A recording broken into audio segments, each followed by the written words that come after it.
Highways Spanish మహిళకు సంబంధించి మనం మాట్లాడుకున్నాం కదా. ఎఫ్ఐఆర్లో దారుణమైన విషయాలు అనమాట బయటపడింది. మనం ఇన్సిడెంట్ మాట్లాడుకుంది 10:30 to 11 మధ్య జరిగింది అనుకున్నాం.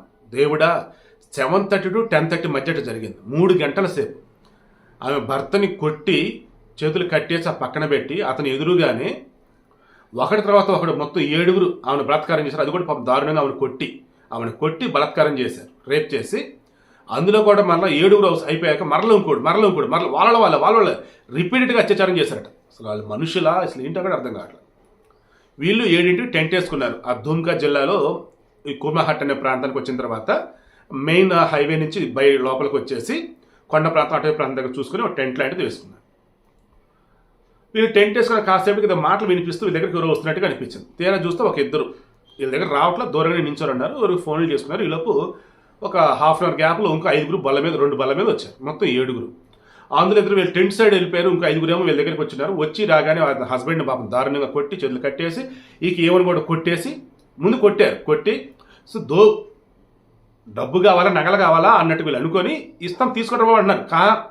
ఆ మొగుడిని కట్టి పక్కన పెట్టేసి ఈవెన్ కూడా కొట్టి ఇక ఆ తర్వాత ఒకటి మించి ఒకటి తర్వాత గ్యాంగ్ రేప్ చేస్తున్నారు. ఇంకా అంత అయిపోయిన తర్వాత ఆమె చేతుకున్నటువంటి ఉంగరం, డైమండ్ లాకెట్, తర్వాత గడియారం, వాళ్ళ పర్సు, వాళ్ళ దగ్గర ఉన్నటువంటి కత్తి ఏదైతే తవ్వుకుతారు అనుకుంటుందో అది, అండ్ 11,000 రూపాయల డబ్బు, $300 అమెరికన్ డాలర్లు, ఇవన్నీ తీసుకొని ఇక అక్కడి నుంచి వెళ్ళిపోయారు.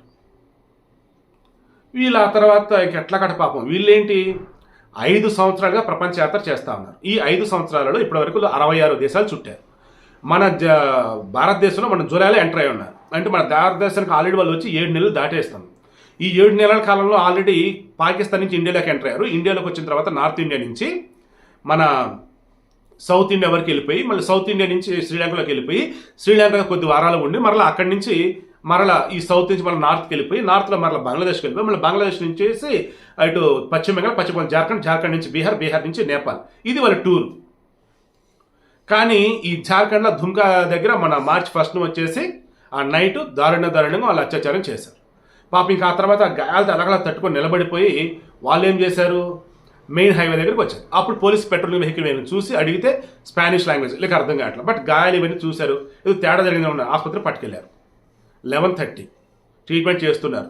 Then midnight or early morning 2:30కి విషయం అర్థమైపోయింది. అరే నాయన వీళ్ళు స్పానిష్ వాళ్ళు అక్కడ గ్యాంగ్ రేప్ జరిగిందని. అప్పుడు ఎఫ్ఐఆర్ ఫైల్ చేస్తున్నారు.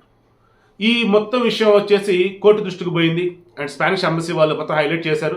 దాంతో జార్ఖండ్ హైకోర్టు దీన్ని సుమోటోగా తీసుకుంది. అండ్ లీగల్ సెల్ అథారిటీ వాళ్ళు ఎవరైతే ఉన్నారో 10 లక్షల రూపాయలు నష్టపరిహారం ఇచ్చున్నారు. ఈ 10 లక్షల రూపాయలు నష్టపరిహారం చేస్తామని ఒక స్పానిష్ జర్నలిస్ట్ ఉన్నారు. కేసు చాలా సీరియస్ తీసుకున్నారు. గ్యాంగ్ రేప్ అండ్ డెకాయిటీ వీటన్నిటి మీద కేసు ఫైల్ చేశారు.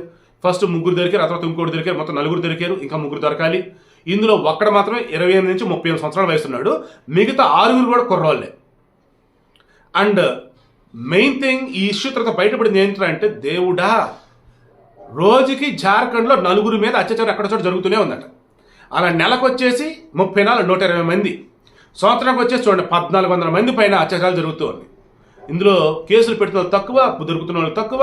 దారుణంగా ఉంది అక్కడ వ్యవస్థ. అయితే అన్ని చోట్ల అలాగే ఉంది అంటే మేబీ అందుకే భారతదేశంలో పుట్టినందుకు సిగ్గుపడుతున్నాము అన్న వేళ మన అన్నటువంటి వాళ్ళు ఈరోజు ఏమంటున్నారంటే, ఈ ఇన్సిడెంట్ తర్వాత చాలా బాధేస్తుంది, భయం వేస్తుంది మాకు. ఎందుకు? ఆమె ఆఫ్ఘనిస్తాన్, పాకిస్తాన్ ఇవన్నీ దాటుకొని వచ్చారు. కానీ ఏ దేశంలో కూడా వీళ్ళకి ఎటువంటి ఇబ్బంది రాలా. కానీ మన దేశంలో భరతమాత, స్త్రీ, అది ఇది అని చెప్పేసి అనుకునే మనం, లెగిస్తే దేవతను పూజించాం మనం.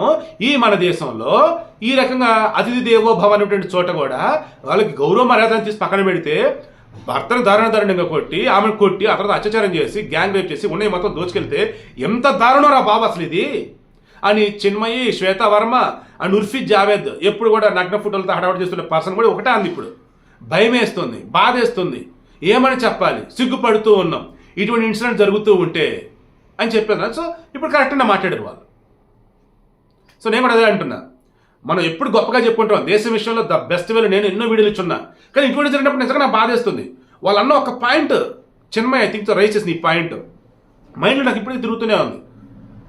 ఆఫ్ఘనిస్తాన్లో, పాకిస్తాన్లో ఆడవాళ్ళంటే సెక్స్ సుఖం కోసం, ఆడవాళ్ళంటే పిల్లలకు అనేవాళ్ళు, ఆడవాళ్ళు 2nd గ్రేడ్ సిటిజన్స్ అన్నట్టు చూస్తున్నటువంటి అటువంటి వాటి చోట్ల వీళ్ళు ఎన్నో కిలోమీటర్లు దాటుకొని వచ్చున్నారా బాబు. వాళ్ళకి అసలు ఏం కాల. మన దగ్గర ఎంత దారుణమా? ఫీలింగ్ వెరీ వెరీ బ్యాడ్ అండి ఇదైతే మాత్రం. అండ్ ఫైనల్లీ చాలు బాబు మీ ఆతిథ్యాలు మీ ఇది చాలు అని నెగిటివ్ వేలో మాట్లాడకుండా నిజంగా విషయం నాకు భలే నచ్చారు వాళ్ళైతే. అసలు భారతదేశంలో గత 7 ఏళ్ళ మేము ట్రావెల్ చేస్తూ ఉన్నాం, ఎన్నో ఎక్స్పీరియన్స్ చేస్తాం, అన్నీ మాకు నచ్చున్నాయి. ఇది ఒక్కటే నరకం లాంటి ఇన్సిడెంట్. బట్ రిమైనింగ్ ఎవరు మేము తప్పట్లేం, ఇక్కడ ఎవరు కొంతమంది వల్ల జరిగింది అని చాలా గొప్పగా స్టేట్మెంట్ ఇచ్చేసి ఉన్నది మొత్తం చెప్పేసి పాపం నిన్న మంగళవారం రోజు అక్కడి నుంచి వారు వెళ్ళిపోవటం జరిగింది. వారికి వాళ్ళు నమ్మే దైవం అండగా ఉండాలని, ప్రకృతి కూడా వీళ్ళకి సహకరించి వీళ్ళు ప్రపంచ యాత్ర సక్సెస్ఫుల్గా కంప్లీట్ అవ్వాలని చెప్పేసి కోరుకుంటూ ఉన్నాను.